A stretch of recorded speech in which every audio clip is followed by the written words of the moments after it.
And you're working with so many very nice girls. Michelle Pfeiffer, Angelina Jolie, Elle Fanning. So how was it?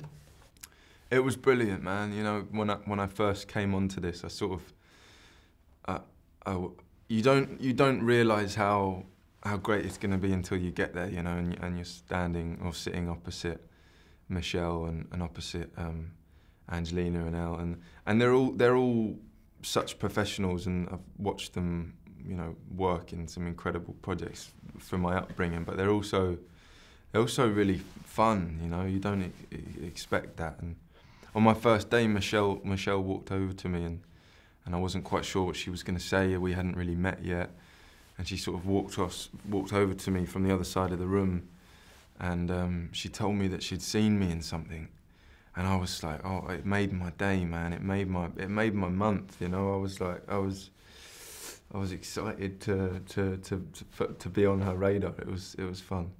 Great story. Yeah. And did you remember maybe some funny things behind the cameras? Because at a production of this scale, anything can happen.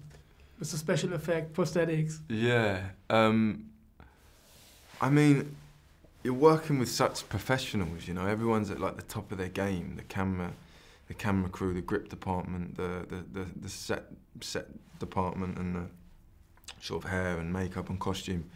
Everyone's at like the top of their game, but I think there was this big dinner scene, and we had to sit down for maybe a week and a half, and I think everyone started to go a bit stir crazy, and I was sat there one day and Sam threw a grape at me, and I needed it, you know. I needed a grape in the face to lighten me up, because I was feeling a little bit mad.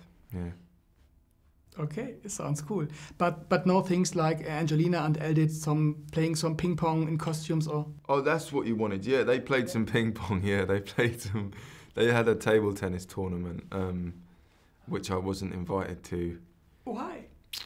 Well, I don't know, man. I hate to say it, but I think they might have been worried I would have.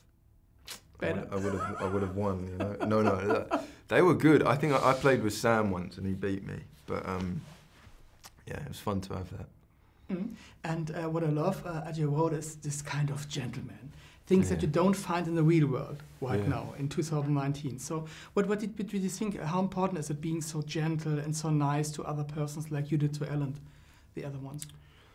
I think it exists, you know. I think there are people out there that are gentle and kind and try to do good. I think it was important to create that within the character, you know, because it's sort of a figure to be looked at and to be sort of admired, you know, and to push for change. And I think it's important to display that within a young ruler, you know. The character of Philip is someone who's coming into power, and he's figuring out how to find his voice, and he's figuring out how to be a good person, and you know, I think there are good people out there. You just have to find them and sift through the negativity.